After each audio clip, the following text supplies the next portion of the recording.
ওটা ওখানে শুকর দাও, তারপরে তোমার জন্য খাবার বানাও। কি মনে করছ নাকি তুমি আমাকে? হ্যাঁ, সারা দুনিয়ার লোক ঘুরতে যাচ্ছে আর তুমি তো আমাকে তোমার বাড়ির চাকরানি বানিয়ে রেখে দিয়েছো একেবারে। আরে এটা ঘর ঘর কি কাহিনী আছে? তুমি একা নয় রে বাবা, তাই ঘুরতে যাও বলেই তো যাওয়া যায় না, পয়সাও লাগে রে বাবা। তাই আমার বেলাতেই তোমার সব পয়সা শেষ হয়ে যায় কি?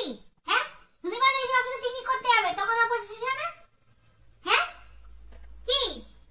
আরে যা বলছো তাই তো করে দিচ্ছি, আর কি কি করব? চুপ করে দাও। তাহলে আমাদেরকেও নিয়ে চলো ঘুরতে। ব্যাস, চাকর বানিয়ে রেখে দিয়েছে। তখন দেখো শুধু কাজই করে যাও, কাজই করে যাও। হ্যাঁ, কম কি মনে করছো তুমি? টাকা দাও, ঘুরতে যাবো, সব আছে তোমার কাছে আমি জানি, তাও তুমি দিতে চাও না। এত বদমাইশ হয়ে গেছো আজকাল। কবে থেকে পরে রেখেছি একটু এখানে যাবো, আমি ওই জায়গাটা গিয়ে শপিং করবো, একটা টাকা দেওয়ার নাম করেছো তুমি? অসভ্য লোকজন। কি হলো, শুনতে পাচ্ছ না আমার কথা? আর কি করবো, সারাদিন তো এই সরে যাচ্ছি, সকাল বিকেল রাত্রি, সকাল ঘরে ঢুকলেই তো বাড়িতে থাকো, সকাল খালি থেকে এখানে রাত্রি। নিয়ে যাও, ওখানে নিয়ে যাও, সেখানে নিয়ে যাও, পাগল হয়ে যাবো আমি। পাগলই হয়ে যাও তাহলে।